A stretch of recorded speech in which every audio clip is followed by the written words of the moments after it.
Can everyone hear me? Yeah, take that as a yes. Cool, let me share my screen.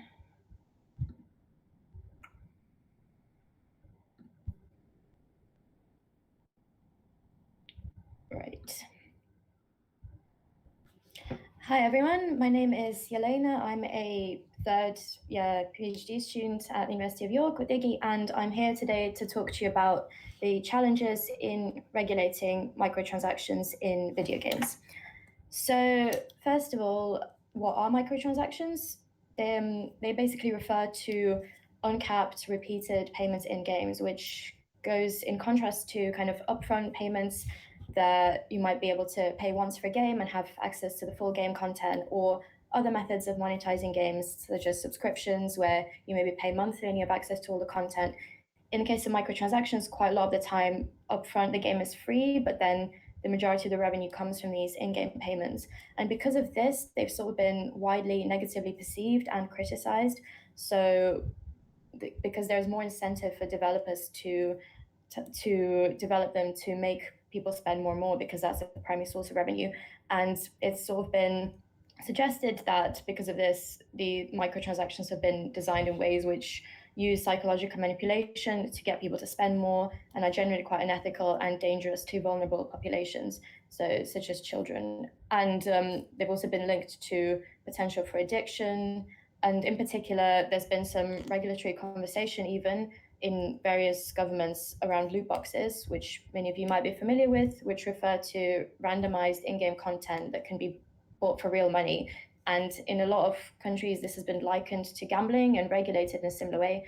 And even the UK is now considering regulating loot boxes in a similar way, although we're at quite early stages in terms of evidence gathering. But besides loot boxes, which main attention has been on, there are actually loads and loads of other microtransactions in games, but there's been a lot less attention on other types of in-game payments and a lot less understanding of what they even are and how they might affect players. And that's what my work focuses on. So the first bit of my PhD has been around understanding what microtransactions exist and how and why they're perceived as problematic by players, and to what extent they're actually used across popular games. And I'm going to talk to you about that a bit today, and then sort of move into discussing how and why we might be able to regulate these in-game payments. So the first study that I did in my PhD was understanding what microtransactions there are. So kind of developing a taxonomy of problematic in-game payments. And I focus on the player as the main stakeholder. There are a lot of obviously different stakeholders in the conversation around game monetization, because something that players might perceive negatively, developers might not perceive negatively, but for the purposes of my work, I look at players and sort of think about how we can protect them as players and consumers of the product. So the first study that I did was a survey of, give or take, around 1,000 players after data cleaning of 50 mobile and desktop games. So we had a broad range of players of different types of games, and we asked them, we asked them several questions, but this is an overview of what microtransactions do you find unfair, misleading, or aggressive. And we did some content analysis on that, and the end outcome was that there were 35 categories of microtransactions across 8 broad domains. And domains were these ones as follows. So some more general, some more specific. So game dynamics designed to drive spending refer to people perceiving that the game had elements that have been specifically built in for manipulation to get them to spend more money. So one example of that might be kind of pay or wait timers. So where, like some of you might be familiar with this in mobile games, where you have to either wait a few hours to get more energy, or you can pay and just skip that. Pay to win, where paying confers you an advantage over other players. A lot of people had issues with that because they felt that it was unfair and created social division. Then monetization of basic quality of life kind of refers to when people feel that what should be part of the core game is actually locked behind paywalls. Predatory advertising refers to both in-game aggressive advertisement and harassment, and then also kind of out-of-game adverts that are maybe not necessarily accurate representations of the games. In-game currency, quite self-explanatory, but people had issues with the way that it was being sold. So, for example, quite a lot of the time you can you can't buy the amount of currency that you need. You can only get it in fixed bundle sizes, and a lot of the time that bundle is bigger than what you actually need, so you end up spending a lot more. Product not meeting expectation refers to when you believe you're paying for something and then you get either something different or you don't get what you paid for. And then more generally, people had an issue with the presence of microtransactions. So, for example, payment mechanisms, which you do sometimes get in games you've already paid for, and then things like overpricing. And then other is a domain that things just didn't need to fit into other ones. So that's examples of that could be like limited time offers or battle passes, for example. So quite a lot of other microtransactions besides loot boxes. And then in the next study, we went on to see to what extent these microtransactions were actually prevalent across popular games. So we looked at the 50 highest grossing mobile games and 50 highest grossing desktop games. And we used the same kind of categorization system and basically went through and checked. We analyzed written player reviews, and we went through and we checked which reviews, which games had flagged those categories.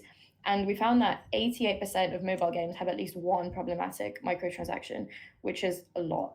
And that's, in terms of desktop games, it's 28%. So there's a strong difference there.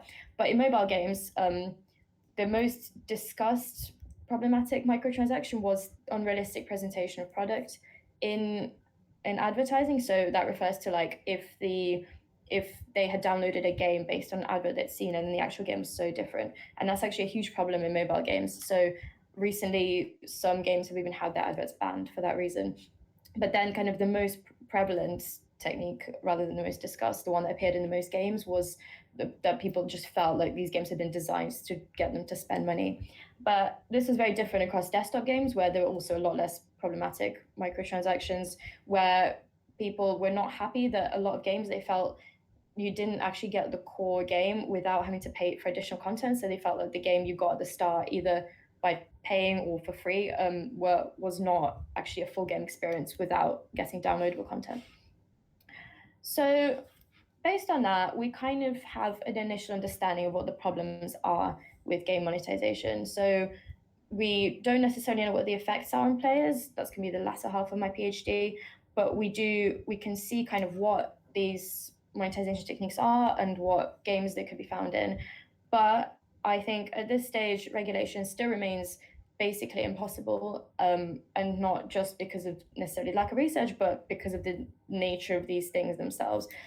And so here is the main bottom line for why that is, and that is because it's so difficult to draw a line in this context between what is actually problematic for players and what is merely annoying, because arguably for any way of monetizing anything, there's going to be a subset of people who perceive it negatively. And so just to go through a couple of reasons about why it is a particular problem in this context. So firstly, one could argue that every hobby actually needs you to spend money in some way. So for example, if you want to play a sport, you have more money, you get better equipment, chances are you're going to be better at that sport. Well, obviously with some exceptions, but nonetheless. And that kind of also relatedly, promotion tactics in other domains are the same, but they're not maybe necessarily viewed as negatively. So in terms of advertising, all products are maybe made to look a bit better, a bit more glamorous. But the ones in context of games do seem to be getting a bit more negative feedback.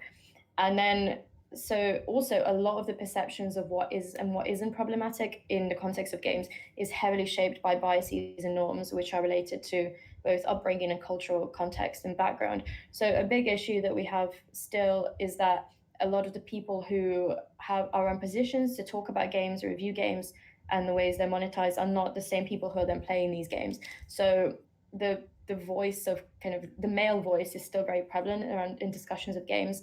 And there are a lot of criticisms of the ways in which casual games and mobile games are monetized, but it's kind of been shown that maybe like some types of women prefer to play these games, but then these women aren't necessarily writing about these games or reviewing them. They're being reviewed by the same kind of male, and it's a very specific type of male as well. And because the kind of men traditionally might be more used to kind of big AAA titles, they might have more negative perceptions of free-to-play models and in-game payments in general, which might be why some of these microtransactions might be getting a bad rep, and it is actually also surely a sampling problem when we do these studies that maybe men are more likely to respond to these questions. And yeah, so it's difficult to assess objectively.